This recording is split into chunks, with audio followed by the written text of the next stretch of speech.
Have you come bearing gifts? Chocolate fudge, your favorite. What's the best thing about cake? What?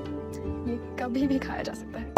One more reason to skip the movie. Nepotism eating talent. You know Alia brain is no need to discuss. Churalia trying hard to be relatable. The way she is speaking it feels like she has invented Chikki. Alia please stop. बंद कर दो हाथ जोड़कर विनती है. Just stop. In this video we are going to talk about Suhana Khan bad acting के बाद भी बिना struggle big brand के ambassador कैसे बन रही हैं. आलिया भट्ट का ongoing backlash and Ananya Pandey getting trolled for poor dancing and weak acting. Bollywood में डेब्यू होने के बाद भी गुड एक्टिंग नहीं होने के बाद भी सुहाना खान कई बड़े ब्रांड के एम्बेसडर बनी हुई हैं। रिसेंटली एडिडास इंडिया के कैंपेन को लेकर भी काफी डिस्कशन हो रहा है। एक साइड पे रणवीर सिंह है जिन्होंने ईयर्स तक अपनी इमेज बिल्ड किया, हिट मूवीज दिया, पब्लिक फैन बेस बनाया, और दूसरी साइड पे सुहाना खान भी सेम ब्रांड को एंडोर्स कर रही हैं और उनका सेपरेट कमर्शियल भी रिलीज हुआ था। बिकॉज अभी तक सुहाना का कोई प्रॉपर थिएट्रिकल हिट नहीं आया है, एक्टिंग को भी ऑडियंस ने पसंद नहीं किया है और ऑर्गेनिक फैन फॉलोइंग भी उतनी स्ट्रॉन्ग नहीं दिखती है। फिर भी उन्हें लग्जरी ब्रांड और टॉप एंडोर्समेंट मिल रहे हैं। बॉलीवुड में स्टार किड को पहले ही सेलेब ट्रीटमेंट मिल जाता है बिफोर एक्चुअली प्रूविंग देमसेल्फ, और ये सेम चीज शनाया कपूर के साथ भी हुई थी, क्योंकि शनाया भी लॉन्च होने से पहले कई ब्रांड डील्स और फोटो शूट करती थी। मतलब एक्टिंग करियर स्टार्ट होने से पहले ही उन्हें काफी ब्रांड डील्स मिलती थी। अब नेपोटिज्म से प्रॉब्लम नहीं है, प्रॉब्लम तब है जब अपॉर्चुनिटीज कम्प्लीटली अनअर्न्ड फील होती है। आउटसाइडर को एक ऑडिशन के लिए स्ट्रगल करना पड़ता है और स्टार किड्स को डायरेक्टली टॉप ब्रांड और बिग प्रोजेक्ट मिल जाते हैं। और ऑनेस्टली अगर देखा जाए तो सुहाना की डेब्यू मूवी द अर्चीज भी काफी बैडली ट्रोल हुई थी। मूवी को ऑडियंस से उतना अच्छा रिस्पांस नहीं मिला था और स्पेशली एक्टिंग परफॉर्मेंस को लेकर काफी क्रिटिसिज्म हुआ था। अभी भी मूवी को लोग मीम्स की वजह से जानते हैं। अब उनकी अपकमिंग मूवी किंग को लेकर भी काफी प्रेशर और डिस्कशन चल रहा है। सुहाना के फेल डेब्यू के बाद डायरेक्टली इतनी ह्यूज सार्के बैक्ड मूवी मिलना itself shows the level of privilege and industry banking. Movie में शाहरुख खान खुद एक अंडरवर्ल्ड डॉन का रोल प्ले कर रहे हैं और रिपोर्ट्स के अकॉर्डिंग ये फिल्म इंस्पायर्ड है लियोन द प्रोफेशनल से। सुहाना सपोजिटली मूवी में एसआरके की डिसाइपल का रोल प्ले कर रही हैं, जहां उनका कैरेक्टर एक डेंजरस क्राइम वर्ल्ड में सर्वाइव करना सिखाता है। मूवी का स्केल भी काफी बड़ा रखा गया है बिकॉज कास्ट में रिपोर्टेडली अभिषेक बच्चन, दीपिका पादुकोण, रानी मुखर्जी, अनिल कपूर, जैकी श्रॉफ और अरशद वारसी जैसे एक्टर्स का नाम भी डिस्कस हो रहा है। और इसी बीच एक और ट्वीट भी काफी वायरल हुआ था जहां क्लेम किया गया था कि allegedly Suhana Khan burner account से राजवीर देओल को स्टॉक करती थी और रिपोर्टेडली उन्हें किंग में ऑपोजिट कास्ट करने की भी विश थी।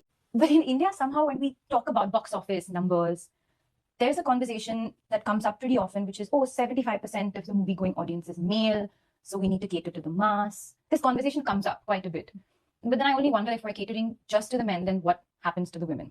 अभी कैंस फिल्म फेस्टिवल के अराउंड आलिया को जितनी ट्रोलिंग फेस करनी पड़ रही है उसके बाद उनकी इमेज और भी डिफेंसिव और ओवर मैनेज लगने लगी है और अब आलिया की पीआर स्ट्रेटेजी उल्टा बैकफायर कर रही है। पहले आलिया को बॉलीवुड की नेपो क्वीन माना जाता था। हर बड़े डायरेक्टर के project, top brand, luxury campaign, award सब कुछ उनके साइड में दिखता था। वो अलग बात है कि वो लॉबी करती थी, बट अब इंडस्ट्री और ऑडियंस दोनों का परसेप्शन स्लोली चेंज हो रहा है। आलिया अब हर चीज को ओवरली कंट्रोल करने का ट्राई करती है, image, media narrative, comparison, public reaction, और इसी वजह से उनकी पर्सनैलिटी अब ज्यादा मैन्युफैक्चर्ड लगने लगी है instead of natural. Alia constantly खुद को बिगर स्टार प्रूफ करने की रेस में इतना पुश कर रही हैं कि समवेयर अलोंग द वे उन्होंने अपनी ओरिजिनल चार्म लूज कर दिया है। पहले ऑडियंस उन्हें फिर भी पसंद करती थी, बट अब उनके अराउंड सिर्फ पीआर नैरेटिव क्रिएट होता है। कांस के बाद ये डिस्कशन और भी ज्यादा बढ़ गए हैं। सोशल मीडिया पे काफी आलिया फैन अकाउंट ये क्लेम कर रहे थे कि कांस ट्रोलिंग के पीछे दूसरे सेलेब्स या उनका पीआर इन्वॉल्व था। कुछ फैन पेजेस ने तो डायरेक्टली नेम भी मेंशन किए, इंक्लूडिंग श्रद्धा कपूर, दीपिका पादुकोण, तारा सुतारिया, रणवीर सिंह, उर्वशी रौटेला और ऐश्वर्या राय बच्चन। लेकिन आलिया का पीआर ही खुद दूसरे एक्ट्रेसेस को अटैक करते हैं। आलिया के पीआर पेजेस इनडायरेक्टली दूसरे एक्ट्रेस को टारगेट कर रहे थे, स्पेशली ऐश्वर्या को। एक ट्वीट काफी वायरल हुआ था जहां किसी ने लिखा था, you see the number of flashes, Aishwarya Rai was Miss World, not some illiterate nepo baby Alia Bhatt who couldn't name the president of India. और फिर उस ट्वीट को शेयर करते हुए एक एक्सट्रीमली ऑफेंसिव रिस्पॉन्स वायरल हुआ आलिया सपोर्टिंग पीआर अकाउंट से। उस ट्वीट में डिस्गस्टिंग पर्सनल अटैक यूज किया गया था अगेंस्ट ऐश्वर्या राय। ये ट्वीट आप अभी स्क्रीन पे देख सकते हो। और इसी बीच आलिया के अपकमिंग मूवी अल्फा को लेकर भी प्रेशर काफी ज्यादा बढ़ गया है। अल्फा रिपोर्टेडली एक स्पाई एक्शन फिल्म है और ये मूवी आलिया के करियर के लिए एक्सट्रीमली इंपॉर्टेंट होने वाली है, क्योंकि करंट क्लाइमेट में पैन इंडिया एक्शन फिल्म और मास एंटरटेनर्स डोमिनेट कर रहे हैं और फीमेल सेंट्रिक मूवी को ऑडियंस एक्सेप्टेंस मिलना ऑलरेडी डिफिकल्ट होता है। अगर अल्फा हिट हो गई तो इंडस्ट्री नैरेटिव इंस्टेंटली चेंज हो जाएगा और आलिया फिर से टॉप पे आ सकती हैं। बट अगर मूवी फेल हुई तो ऑलरेडी चल रहा बैकलैश और स्ट्रॉन्गर हो सकता है। आलिया के पास स्टिल ह्यूज इंडस्ट्री बैकिंग है, बट पब्लिक परसेप्शन उतना पॉजिटिव नहीं मिल रहा जितना पहले था। अभी एक पोस्ट भी काफी वायरल हुआ है जहाँ पे लॉरियल ने कमेंट किया है। एक ट्वीट वायरल हुआ जहाँ किसी ने ऐश्वर्या राय बच्चन को प्रेज करते हुए इनडायरेक्टली आलिया को ट्रोल किया था। Aishwarya Rai has arrived at Cannes film festival for L'Oreal. No one is ignoring her. She carries that aura and class. That's how you represent yourself